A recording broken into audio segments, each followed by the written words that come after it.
Mr. Johnson for the hamburgers and our cheeseburgers. Thanks, Jerry. Thanks, Jerry.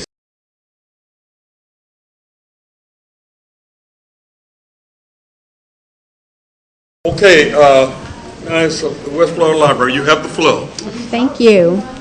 Good afternoon, members of council. You may have expected Jean Fisher, who is now happily retired. So let me introduce myself. I'm Darlene Howell, the acting library administrator, and I've been with the West Florida Public Library System for a little over 6.5 years now. And We're not that out of the know, Darlene. We're not. I didn't expect Mr. Fisher. Well, just in case. So I'm here to present the 2013 budget for the proposed budget for the West Florida Public Library.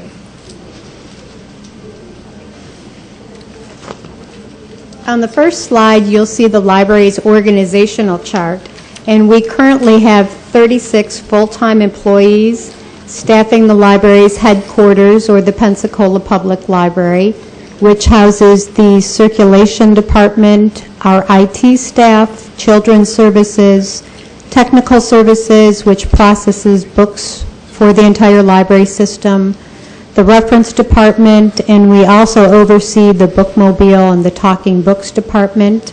The 36 full-time employees also staff the 5 branches: Century, located in the county; Genealogy, located in the city; Southwest in the county; West Side in the city; and the Tryon Branch Library.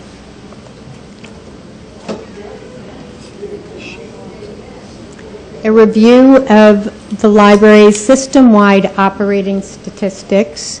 You can see that foot traffic is up by 3%. During these difficult economic times, people are using the library more than ever before. Instead of renting DVDs or paying for cable, they're checking out movies at the library for free. Many people can't afford to subscribe or pay for internet service, so they're coming to the library to use our computers. Circulation, however, is down slightly, and that is due primarily to the renovations at the main library, which is our largest service location. And it's also attributed to a 2-week closure. We were closed for 2 weeks when we moved from the older building into the new addition. And right now, approximately 40% of our collection is in storage until we can move into the new facility. Library program attendance is up by 30%. Our children's programs are extremely popular, as have been our recent author visits and book clubs. And once the new facility is completed, we hope to offer many more adult programs.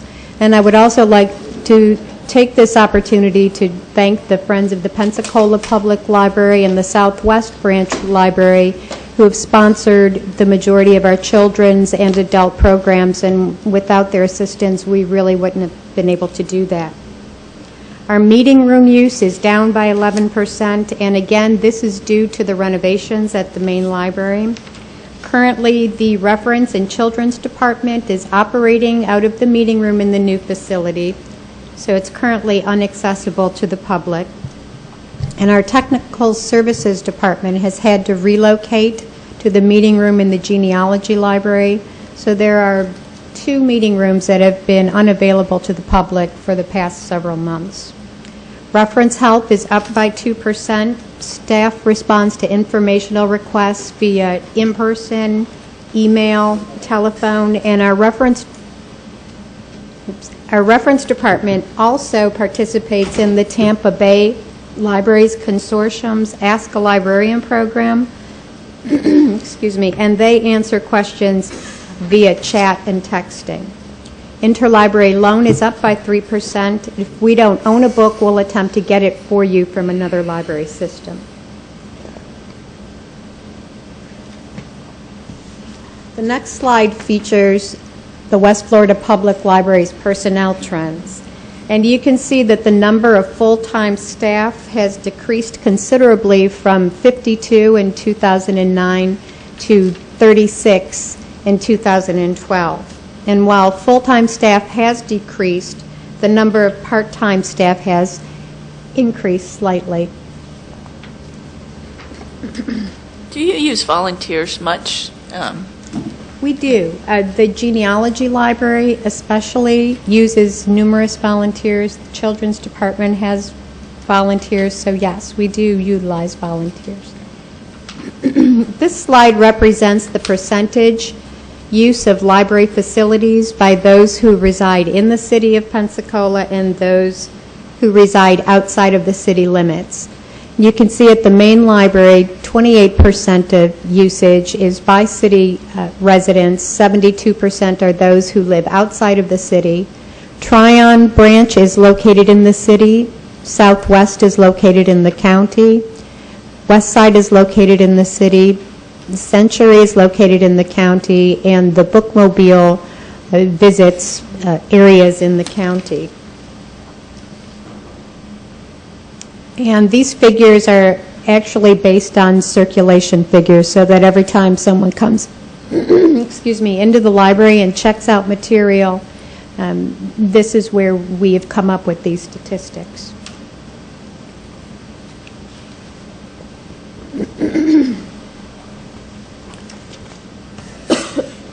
And moving on from usage to funding for our proposed fiscal year 13's budget, we have had some increases.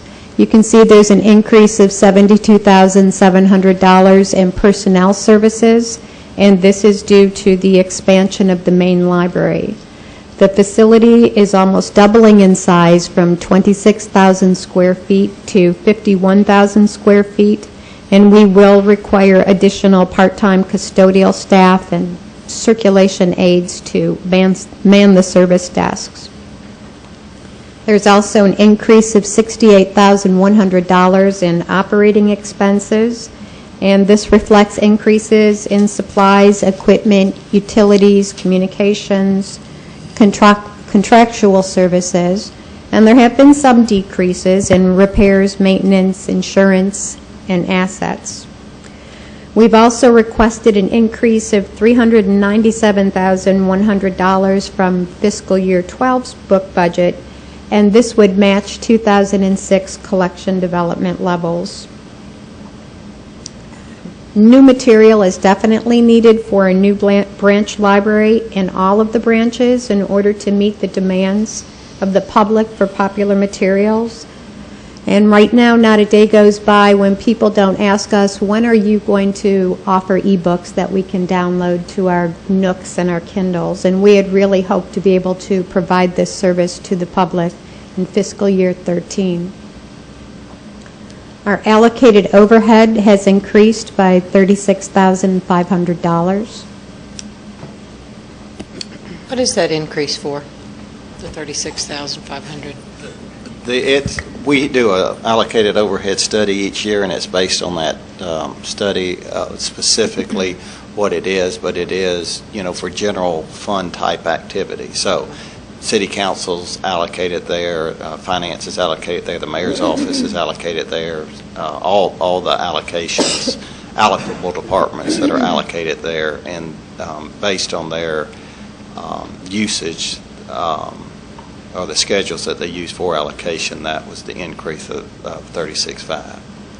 I mean, it's not just a number like it's going up 1% or 2%. Right. It's based on actual number of transactions they have. For example, the number of personnel transactions they have. Some of it is based on the number of people they have, like the personnel, and human resources is spread by the number of people that they have, and the number of transactions that flow through the system. And is that report available for the citizens to see, the allocated overhead study? It is available. It's not online. We've never put those online, but they are available for anyone who wants them.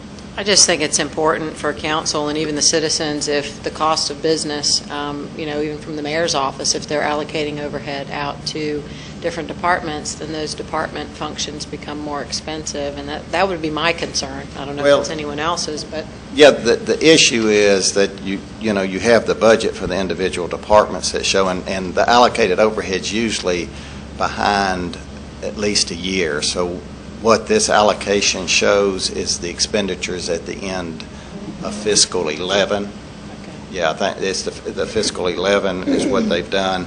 It's charged to fiscal 13, then it's adjusted. So by the time we end the year, that could go down. It just depends what it is. You know, it depends on how the study runs it. I'll get back with you on that. Okay. Thank you. Okay, here you see an overview of the budget summarized by operating costs, and the numbers that I mentioned in the previous slide are represented in this table. So you can see the increase from fiscal year 12 in operating or personal services for 13, operating expenses, and capital outlay for a total of the proposed budget for 13, $5,383,900.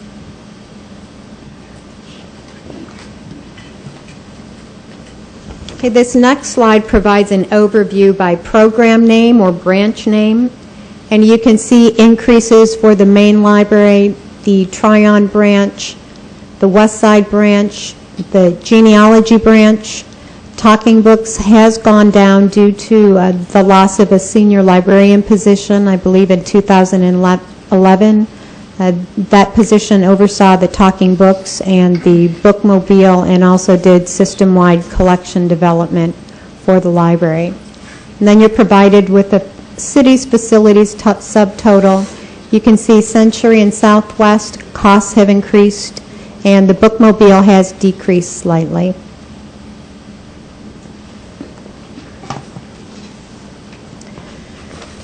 For fiscal year 13, the county's contribution has decreased by 5%. And Escambia County has requested that their contribution be reduced to $3,139,000, and this was due to the transfer of $6.2 million of the state's Medicaid obligation to the county. This figure has since been updated and reduced to $4.2 million. A recalculation of the city-county contributions according to the funding formula of the interlocal agreement results in a $755,400 reduction to the proposed fiscal year 13's budget, or an overall increase of 15% across the board. Excuse me, I just, yes. Is the county aware of the graph that you showed us earlier on usage? I'm not certain that they are, but we've tried to make them aware of the fact that the majority of usage of facilities in the county is by residents who live outside of the city limits. I think it may be instructive to duplicate that graph and send it to the commissioners, but that's just a suggestion. And that's what the funding formula is Yeah, based that's how upon. it's calculated, so they're very aware, I would think. Okay. Anybody else want to speak? Well, Since we're speaking, at will here, I'd like to ask you a question, please. And as much as we received this amount of money, or the money from the county, we do not charge county residents more or any more to use the library, or do we? No, we do not. Okay, because it's not like Osceola, we do charge a difference there, and I'm just wondering. Thank you. in your budget, then, if they're anticipating going down, usually what we've done is cut the book budget. We don't even have that amount in the book budget. Are you about to tell us Yes. what you think you're going to do? Yes. Okay. This next slide is a table that represents the calculations that we used to arrive at the $755,400 reduction. And in the left-hand column, you can see the total proposed fiscal year 13's request, less state aid and fines, and the amount of the budget to share, which was $5,603,600. And again, the city's contribution and the county's contribution, and the total for the proposed funds. After the county mandated reductions, the total budget is now $4,628,500, less state aid and fines, And the amount of the budget to share is $4,848,200. So if you look at the city's contribution and the county's contribution, the total amount that we have is $4,408,800. And if you subtract that from the proposed funds for 13, the amount of funds to be reduced is the $755,400. And this translates into an overall cut of 15% across the board for all facilities and programs. As a result of this reduction, are you going to have to lay off any employees then? I'm coming to that also. Yes, what will this mean for the library system?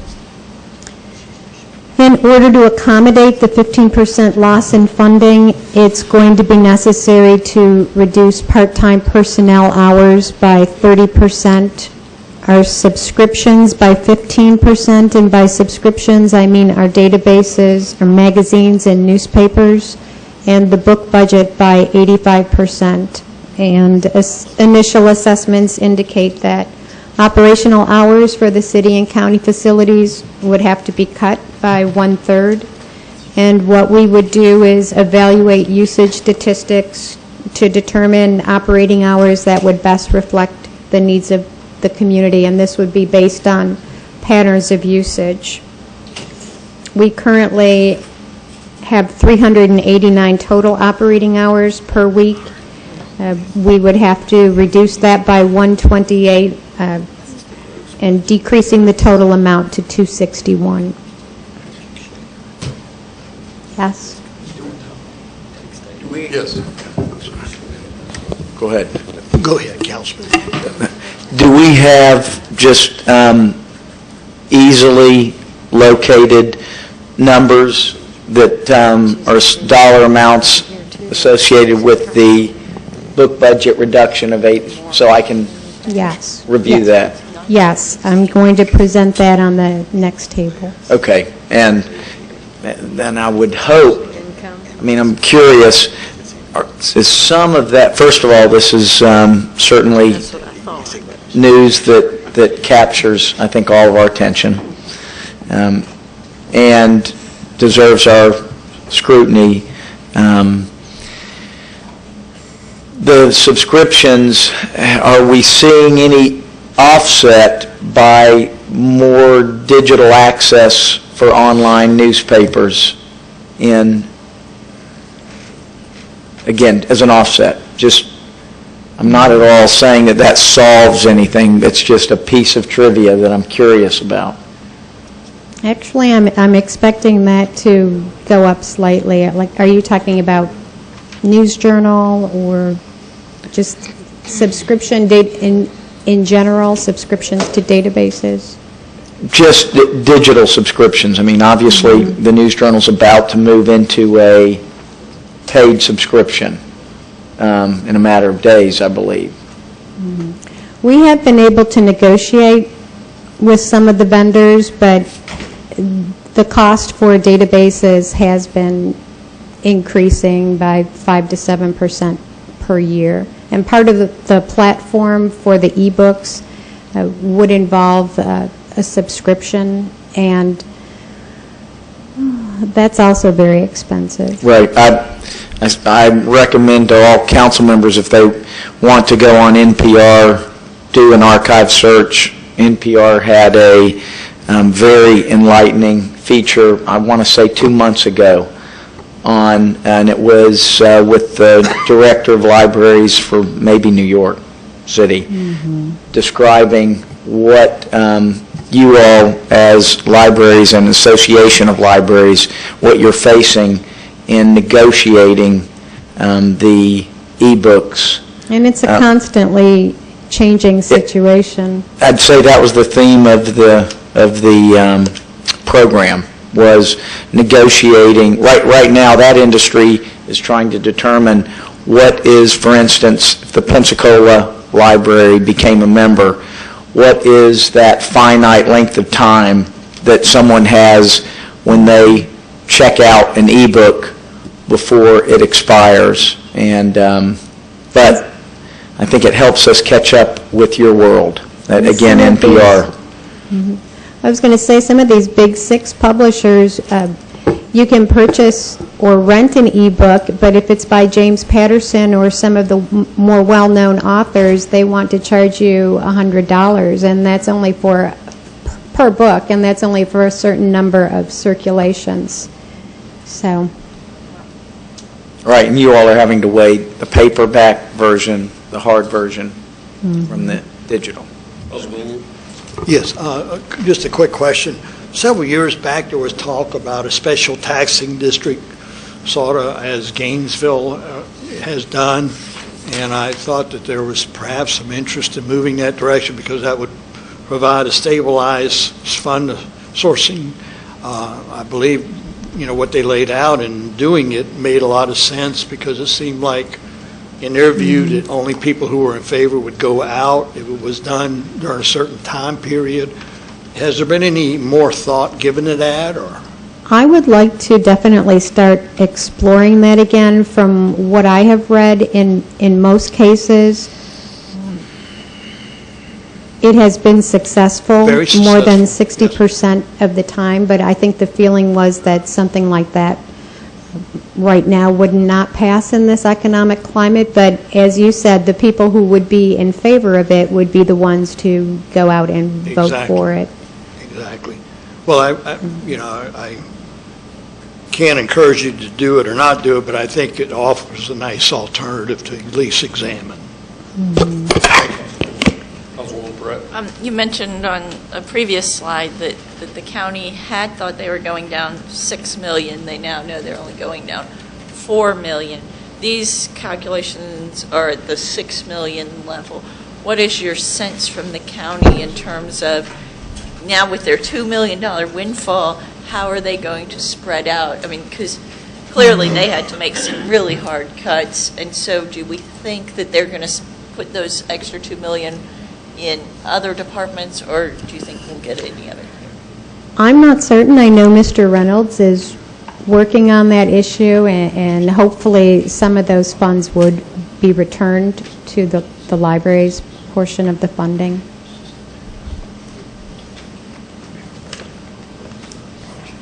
May I ask one more question? Is it possible, I know we have our funding mechanism, but if the city were willing to pay a little more so that we could keep the main library open instead of cutting the main I mean, are there ways that we've thought about, if the city's willing to fund a little more, can we make sure that... Slides And coming. Actually, I'm getting to that.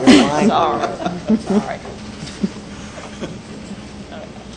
Just wait to the end. Okay. This table represents the numbers on the previous slide that we discussed and shows how the reductions would impact operating costs. And you can see there would be a $322,800 reduction in the personnel services that we spoke of, $20,100 in operating expenses, and the $412,500 in capital outlay or our books or materials budget. And that, again, is how we arrived at the $755,400 figure. Now, Mayor Hayward has proposed reinstating the city's funding amount according to the interlocal agreement of $217,500 for city facilities. And if approved, Talking Books, which serves the visually impaired, and our genealogy branch would receive funds to bring their services back up to the pre-reduction levels. Maine, Tryon, and Westside would receive funds to reduce the impact of the cuts to the books budget and the subscriptions, and it would enable them to restore some service hours.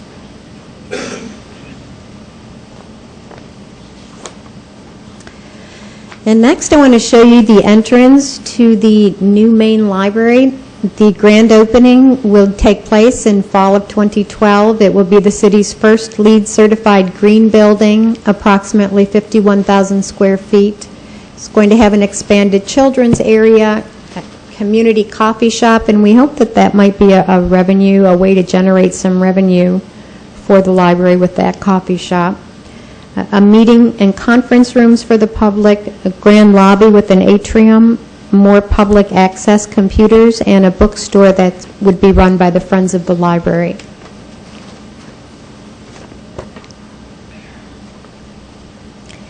Moving on to the new Molino branch on Highway 95, this building is currently under construction and it's being built by the county and will be completed in October of 2012. It's approximately 4,067 square feet, and we would like to staff it by sharing personnel services from our other county facilities.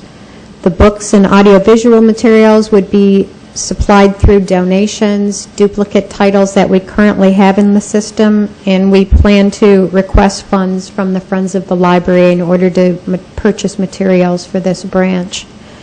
It's expected that the county is going to cover all operational costs associated with the library since the building is housed within a community center.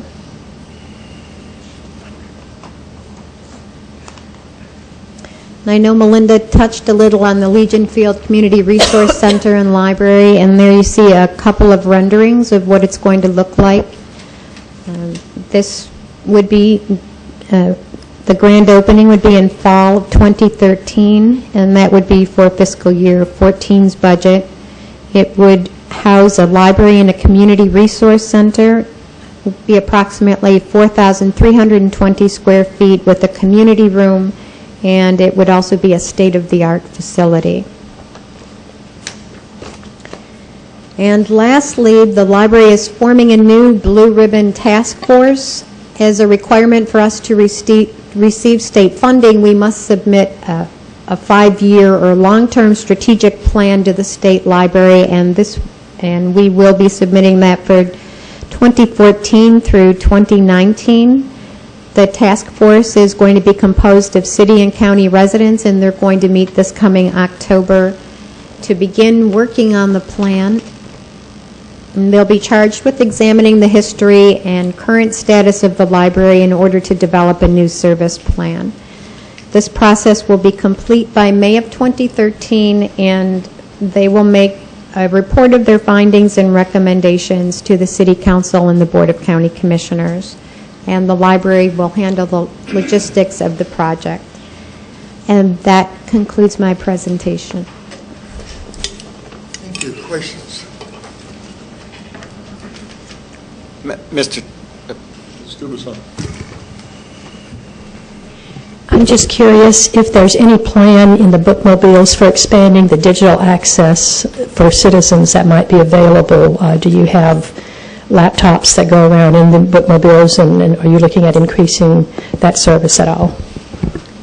That's something that we can look at later on down the road. Unfortunately, the current facility is not ADA accessible, and just looking at the entire bookmobile is something that we need to look at how we plan on utilizing that resource. Okay,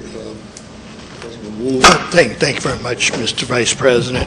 I feel guilty because I did not realize Mr. Fisher was leaving before we would have a chance to tell him how much we appreciate everything that he's done over the years, but would you please convey to him that we publicly, for the record, I want to thank him, and I'm sure my fellow colleagues feel the exact same ways.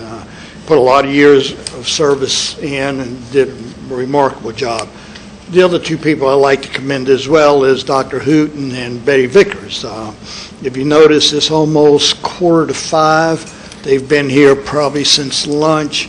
I believe that a lot of progress that we've made to this date has been through the persistence of these two women and the folks that work with them. We at council sometimes complain about our salaries. We've doubled yours every year, and we plan to double them again this next year. So, but I didn't want to go and be remiss without thanking you for what you did, but as well as the volunteers that have always been there and have pushed from the dark ages to where we are now. So thank you very much, Mr. President. I was hoping that maybe we could get a copy of what the new version of the budget for the library is, or the current new version, whatever it is, because those were a lot of changes, and it's nice to look at it in writing.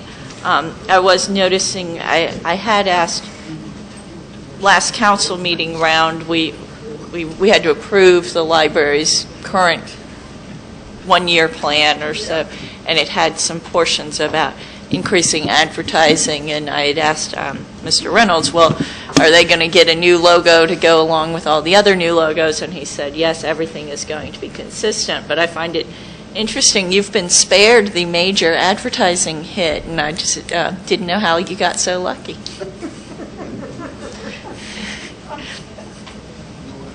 I'm not certain. I noticed that too. I definitely think we need to look at increasing it for next year. It would be nice to increase it, but it looks like everybody else got a $50,000 service charge in addition to, and that I'd rather spend it on books.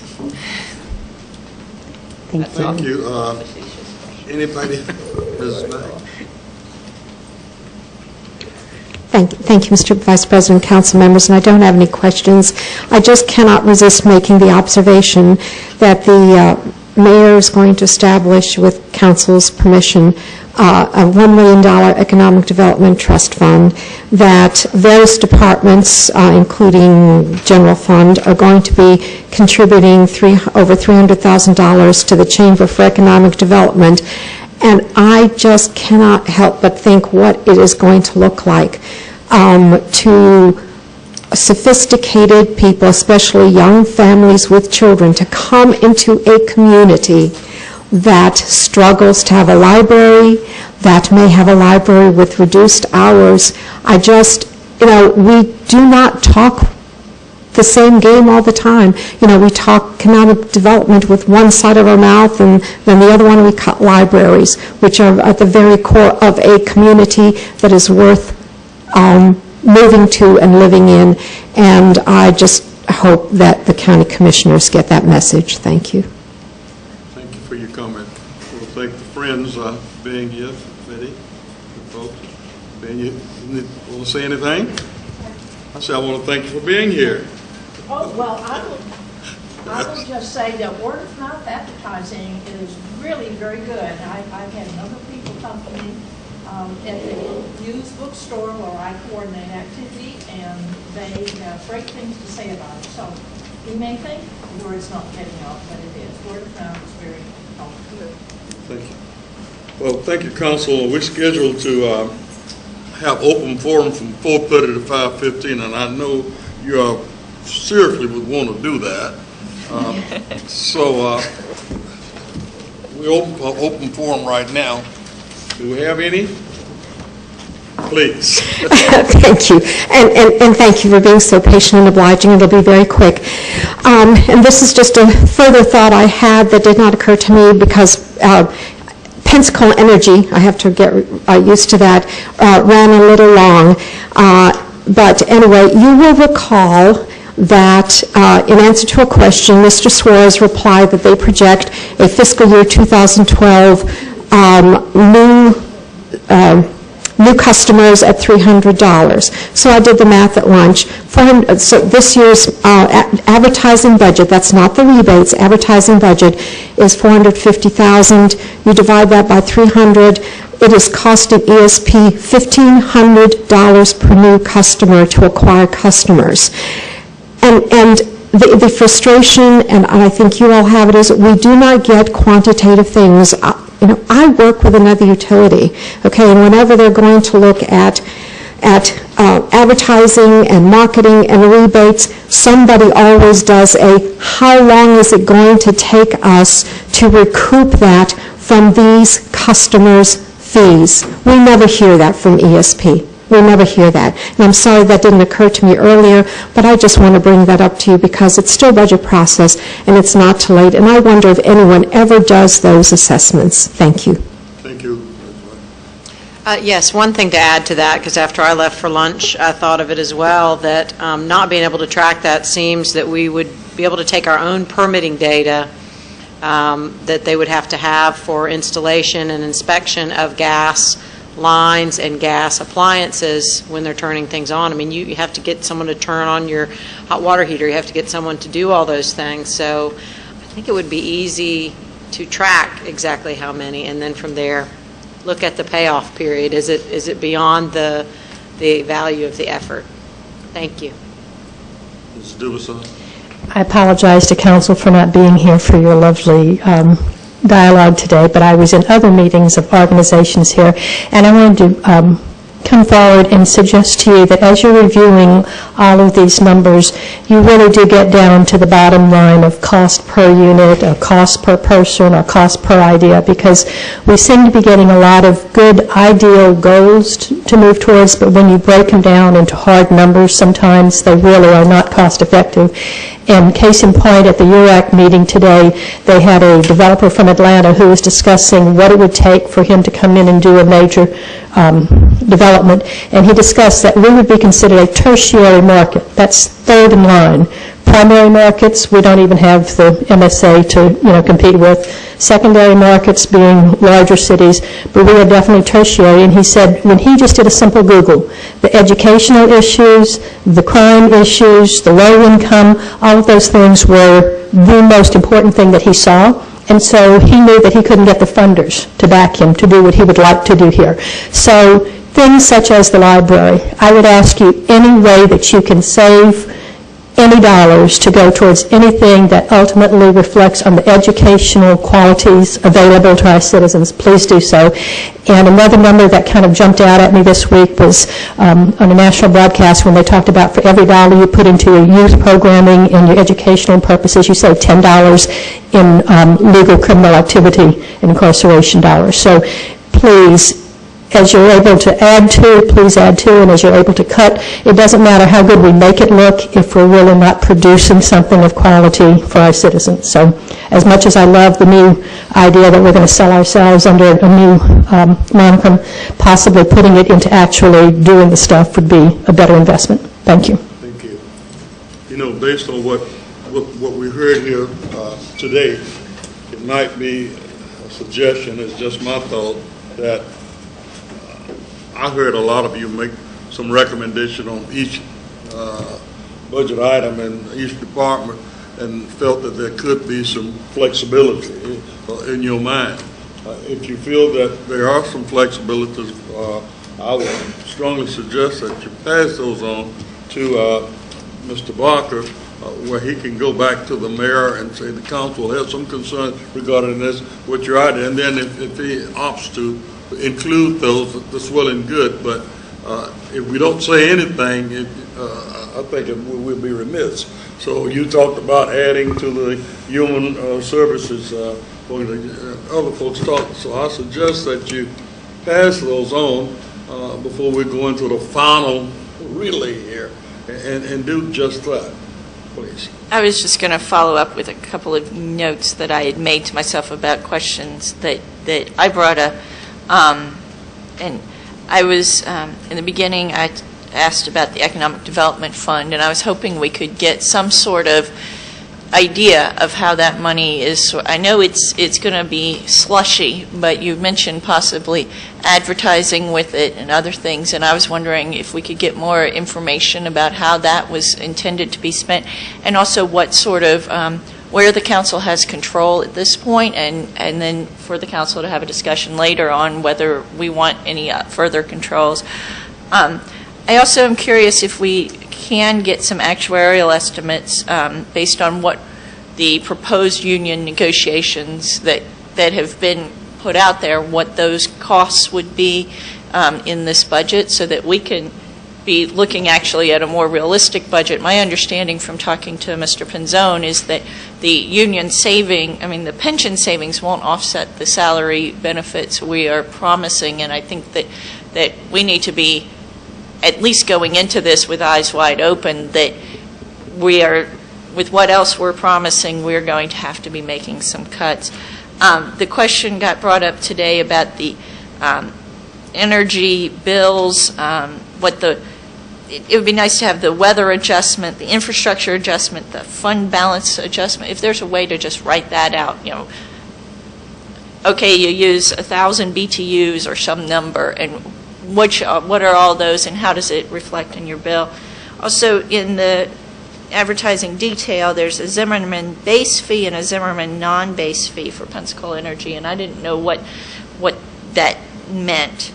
And finally, I just wanted to point out, I did give you guys all something you've seen before, but regarding the charter and the proposed controls that the charter intends, as I read it, in terms of the budget and the where our policies are interpreted as giving us control, just so that as we consider our amendments to the budget and what they actually mean in practice. And I didn't want to make a big deal of it, but it's there if we start moving numbers around, just for us to understand what that actually means in reality.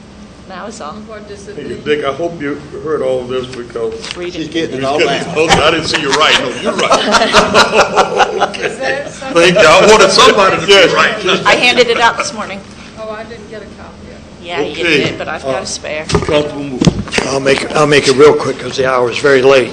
Earlier, you mentioned if we had a concern to bring it to Mr. Barker, and my only question was, are we supposed to agree to something and then bring it to Mr. Barker, or individually go? Because my concern is somebody can have one thing they want, but no one else agrees with it. They talk to Mr. Barker, he changes it, and then the rest of us have not. So I'm just bringing it up. I'm not trying to make trouble, but that's the only, it's a good point, but I think we all got peculiarities. And I don't say, this is just working meetings, and so we encompass that, and then we come back and talk about it.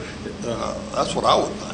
I understood this was a committee of the whole so that we could take binding votes and say, Yeah, we would like ultimately. to see dollars increased here, reduced here. That's all I heard. Okay. Anything else? 9 o'clock in the morning. Yes, sir.